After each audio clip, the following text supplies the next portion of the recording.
A paz do Senhor, meu irmão e minha irmã, seja bem-vindo, seja bem-vinda a essa videoaula número 4 da revista da CPAD, a lição dos jovens, segundo trimestre de 2020. Já deixa aqui embaixo o seu gostei, se inscreva no canal e compartilhe essa videoaula com o maior número de pessoas para que elas também sejam abençoadas por Deus. Lição número 4, 26 de abril de 2020, Vencendo os obstáculos. Texto do dia. Para que todos os povos da terra conheçam a mão do Senhor que é forte, para que temais ao Senhor vosso Deus todos os dias. Josué, capítulo 4, versículo 24. Síntese. Em Jesus Cristo já somos mais do que vencedores. Os objetivos dessa lição: apresentar os detalhes gloriosos que envolveram a travessia do Jordão.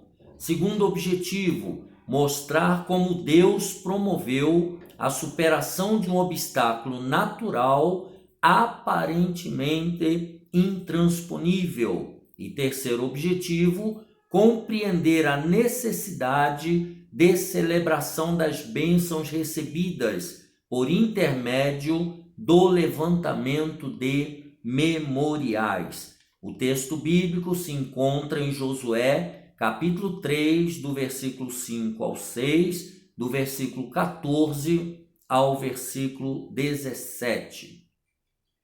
E ordenaram ao povo, dizendo: quando virdes a arca do concerto do Senhor vosso Deus, e que os sacerdotes levitas a levam, parti vós também do vosso lugar e segui-a. Haja, contudo, distância entre vós e ela, como da medida de 2.000 côvados, e não vos achegueis a ela, para que saibais o caminho pelo qual haveis de ir, porquanto por este caminho nunca passastes antes. Disse Josué também ao povo: santificai-vos, porque amanhã fará o Senhor maravilhas no meio de vós. E falou Josué aos sacerdotes, dizendo: levantai a arca do concerto e passai adiante deste povo. Levantaram-se, pois, a arca do concerto e foram andando adiante do povo. E aconteceu que, partindo o povo das suas tendas para passar o Jordão, levavam os sacerdotes a arca do concerto diante do povo. E quando os que levavam a arca chegaram até ao Jordão, e os pés dos sacerdotes que levavam a arca se molharam na borda das águas, porque o Jordão transbordava sobre todas as suas ribanceiras, todos os dias da sega. Pararam-se as águas que vinham de cima, levantaram-se num montão, muito longe da cidade de Adã, que está na banda de Sartã, e as que desciam ao mar das Campinas, que é o mar salgado. Faltavam de todo e separaram-se. Então passou o povo defronte de Jericó. Porém, os sacerdotes que levavam a arca do concerto do Senhor pararam firmes em seco no meio do Jordão. E todo Israel passou em seco, até que todo o povo acabou de passar o Jordão. Na introdução nós temos: o povo de Deus tinha se preparado para a entrada em Canaã, e os espias que foram enviados a Jericó voltaram sãos e salvos. Todos estavam animados, pois Israel entraria finalmente na terra prometida. Porém, antes precisava atravessar o rio Jordão, algo que era impossível aos olhos humanos. Tal fato nos mostra que, na rota da vitória do povo de Deus, surgem muitas vezes oposição humana, ataques de ordem espiritual, dificuldades financeiras e sociais, dentre outras, mas também há obstáculos naturais, não criados pelos homens ou pelo inimigo, mas permitidos por Deus, os quais podem interromper abruptamente a caminhada rumo ao ideal almejado. Esses últimos talvez sejam os entraves mais perigosos, pois podem ser interpretados como Deus está dizendo não. É preciso ter discernimento para, transpondo as barreiras, seguir em frente e alcançar tudo o que o Senhor prometeu. Há uma frase que sintetiza o segredo para o alcance dos objetivos. As águas dos rios alcançam seus objetivos porque aprenderam a contornar os obstáculos. Então veja aqui que o povo já tinha se preparado para entrar em Canaã, os espias foram e voltaram sãos e salvos, todos estavam animados, mas agora precisava transpor esse Rio Jordão, transpor esse percurso. E isso, aos olhos humanos, parecia impossível. E de fato, na nossa jornada também, nós temos coisas que estão na nossa caminhada que parecem intransponíveis. É nessa hora que entra a nossa fé em Deus. Porque tem coisas, obstáculos que somente Deus tem poder para removê-lo. Vamos ao tópico primeiro, atravessando o Jordão.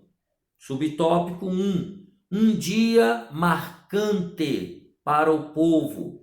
O dia 10 de Abib era um dia magnífico para os israelitas, pois foi nesse dia que Deus anunciou que seria comemorada a Páscoa, o dia da saída do Egito, o Êxodos. Agora, no mesmo dia, dia 10 de Abib, 40 anos após o Êxodo, ou seja, 40 anos após o povo sair do Egito, o Senhor promoveu a entrada, êxodos, do povo em Canaã. Veja, 40 anos depois, Deus valoriza os detalhes. Toda a natureza, obra de suas mãos, é uma prova cabal desta verdade. Assim, em qualquer dia poderia ter havido êxodos e o êxodos, mas ele quis que esses fatos da libertação do povo e da entrada na terra prometida acontecessem na Páscoa, porque tal acontecimento apontava para o Calvário.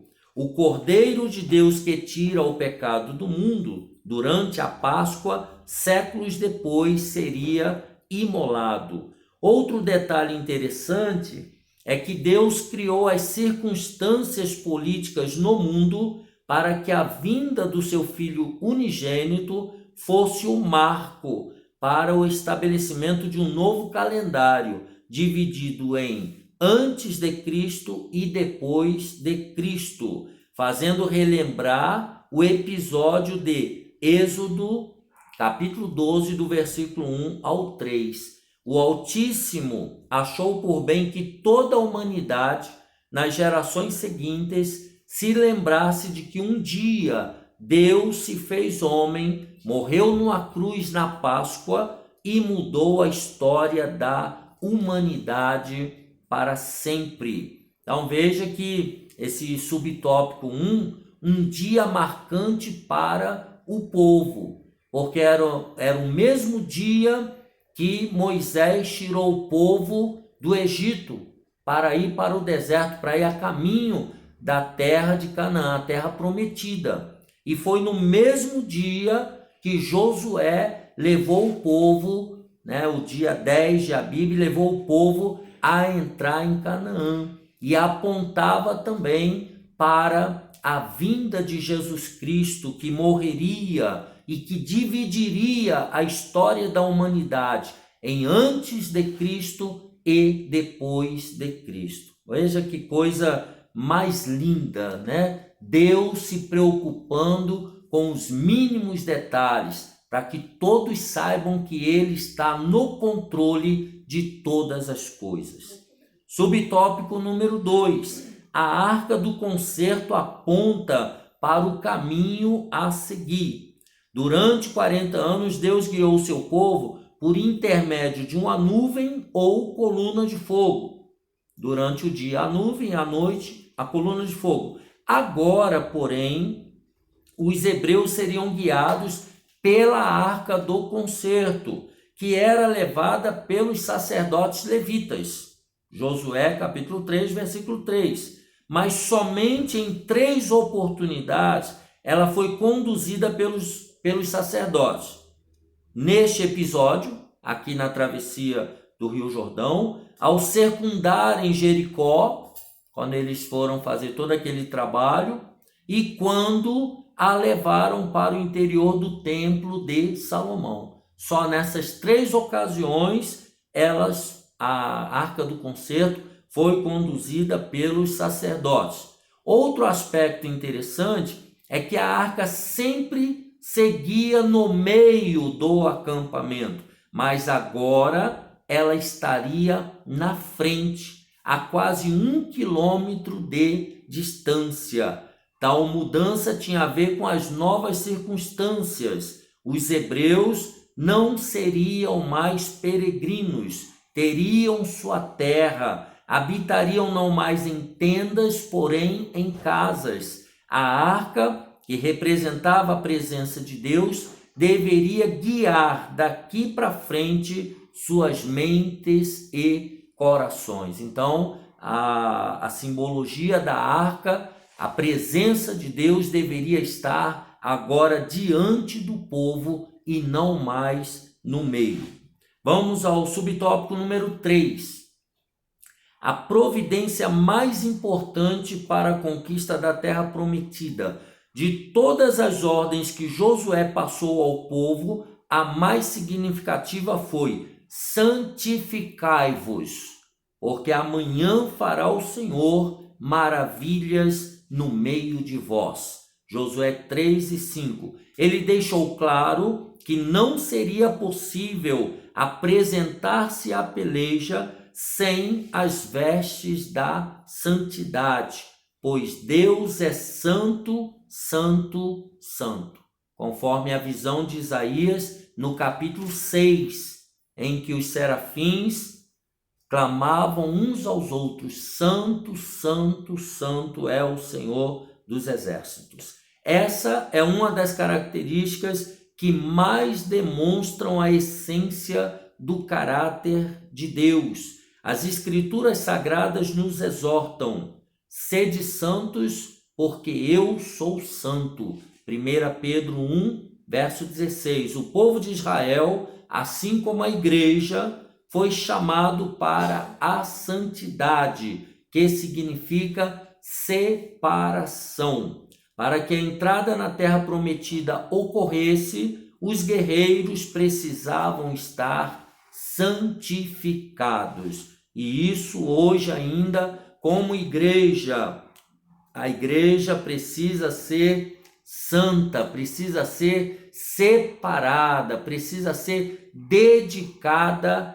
a Deus, porque sem essa santificação, diz a carta aos Hebreus, ninguém verá o Senhor e, consequentemente, ninguém obterá as vitórias nas suas batalhas. Ponto importante: viver em santidade e fazer a vontade de Deus sempre é a melhor decisão para seu povo, sob quaisquer circunstâncias, pois o Senhor jamais se equivoca. Portanto, meu amigo, minha amiga, é muito importante nós vivermos em santidade e fazer a vontade de Deus, porque Ele sabe o que é melhor para nós. Ele enxerga não apenas o presente, mas Ele é o Senhor do futuro. Quando nós chegarmos no futuro, Deus lá já estará. Oh, glória! Vamos ao tópico número 2. As dificuldades no caminho da bênção. Subtópico 1. A prova, o Jordão transbordava. Vamos entender isso aqui. Atravessar o Mar Vermelho rumo ao Sinai para não morrer pelas mãos de Faraó era uma coisa, mas passar o Jordão para entrar numa guerra sangrenta contra dezenas de cidades-estados fortificadas há séculos, como era o caso de Jericó, cuja muralha, de acordo com estudos arqueológicos, estava intacta há uns 800 anos, exigia muito mais fé e coragem. Todavia, além dos grandes embates que os aguardavam, havia um obstáculo humanamente intransponível, que era o Rio Jordão. Era impossível a travessia de pessoas e animais na época da cheia. Somente a fé no Deus Todo-Poderoso faria possível tal façanha. Então nós temos aqui um comparativo entre a travessia do Mar Vermelho e a travessia do Rio Jordão. Além de ter que atravessar o Rio Jordão, eles iriam se deparar e lutar com nações que já estavam constituídas há muitos e muitos anos. Segundo os arqueólogos, essa muralha de Jericó, ela já estava intacta e de pé há pelo menos 800 anos. Ou seja, na época da cheia, a travessia desse Rio Jordão era impossível. Somente mesmo com a fé no Deus Todo-Poderoso isso poderia acontecer. Vamos ao subtópico número 2. A bênção, tempo da ceifa. Os israelitas chegariam a Canaã no tempo da bênção, pois naqueles dias estavam sendo colhidos abundantes frutos. Deus já tinha preparado uma farta colheita, tendo em vista que os hebreus comeriam dela.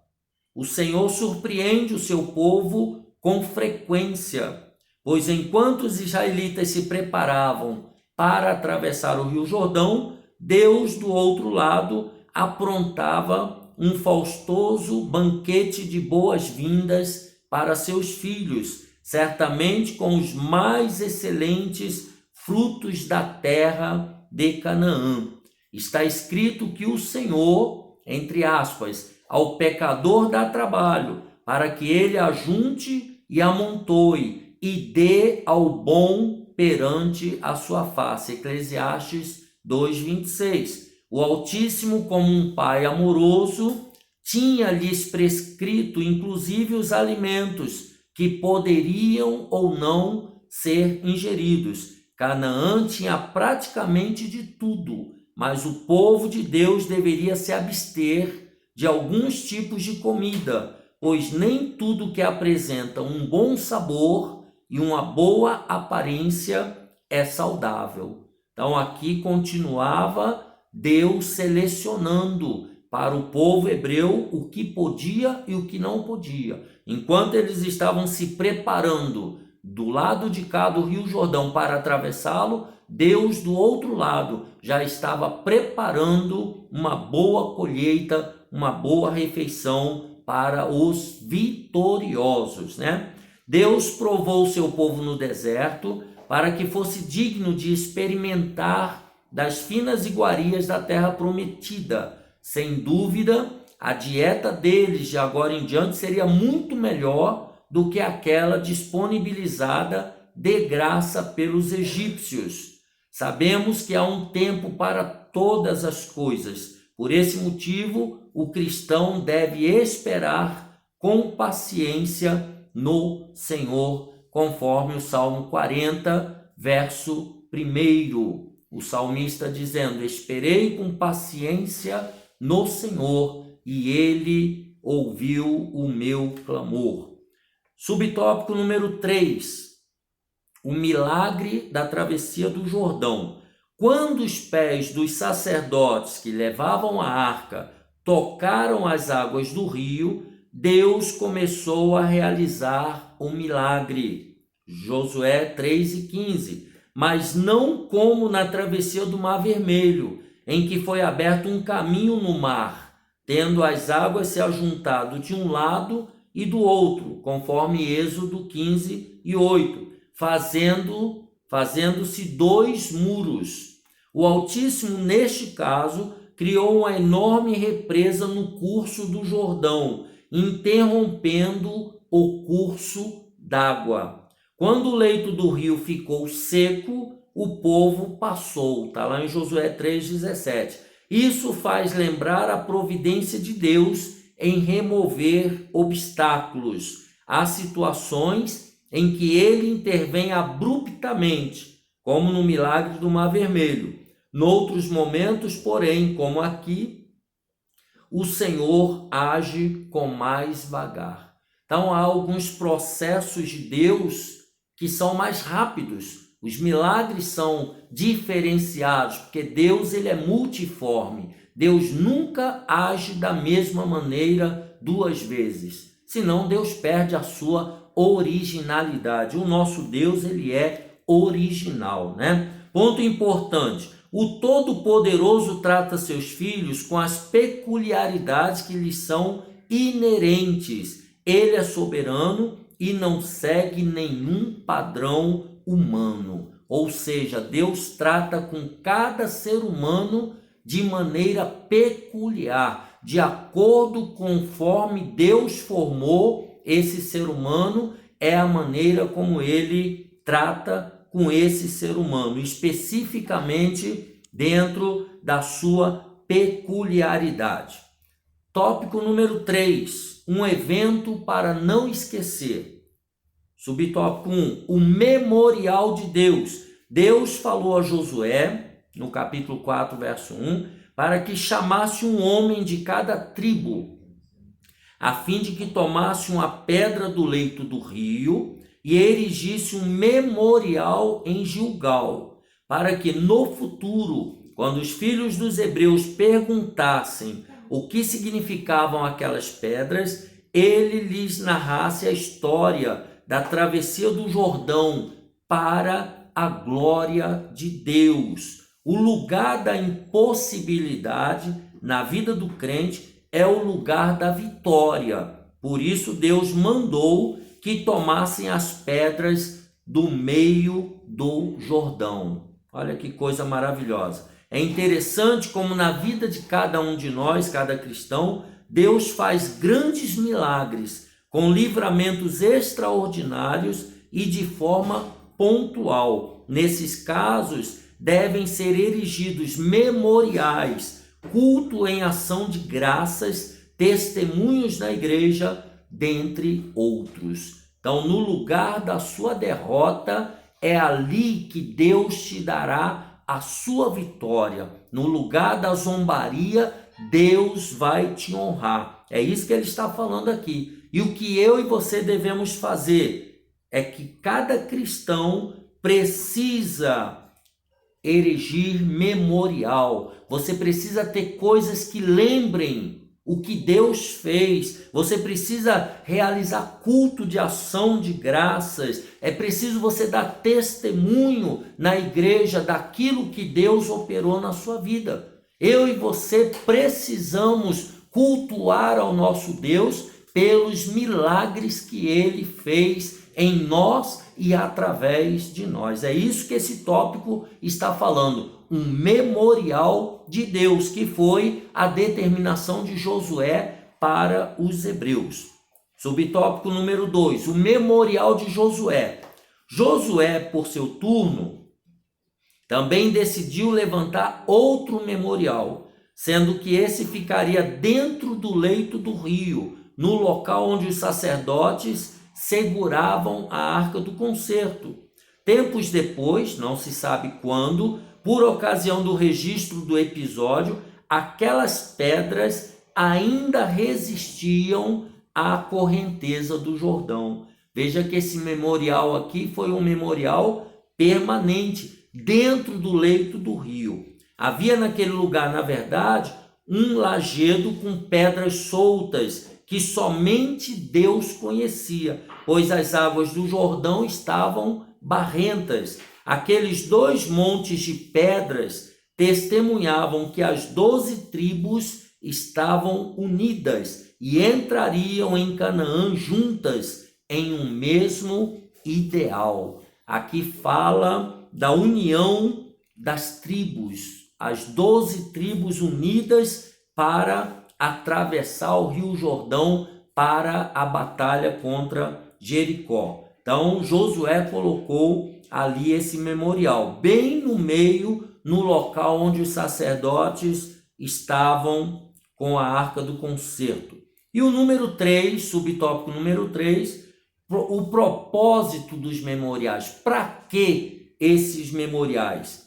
Vemos nas escrituras diversas menções sobre ocasiões especiais em que o povo levantou memoriais de pedras, como por exemplo, em caso de votos ou alianças, homenagens a pessoas ou tribos e mesmo em acontecimentos sobrenaturais, como aqui neste episódio. A arqueologia confirma tal costume, tendo sido descobertos diversos monumentos com essas características nas terras bíblicas.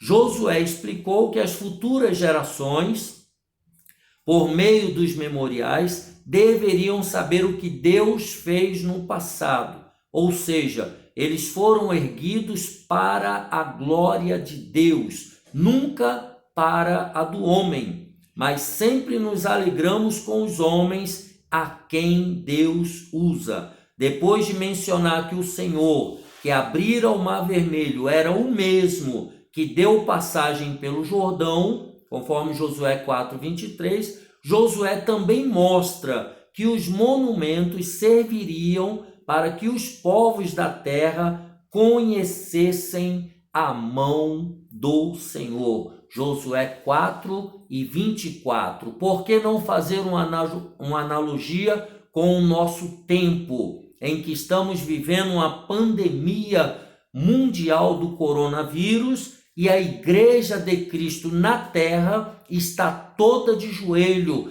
clamando a Deus por misericórdia por todas as nações. E quando isso passar, nós daremos o brado de vitória e diremos que foi a mão do Senhor que curou o planeta Terra mais uma vez. Então é muito importante os memoriais, é muito importante essas homenagens, a Deus pelos livramentos que Ele dá a mim, dá a você, dá à igreja, dá à nação e dá a todo o planeta Terra. Então as futuras gerações, elas conhecerão que a mão do nosso Deus é poderosa para realizar milagres e prodígios como esse aqui da entrada do povo de Israel na terra de Canaã.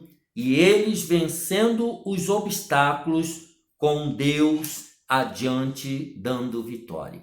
Meu amigo, meu irmão, que Deus te abençoe e te guarde. É uma honra ter você aqui conosco. E até a próxima, se Deus quiser.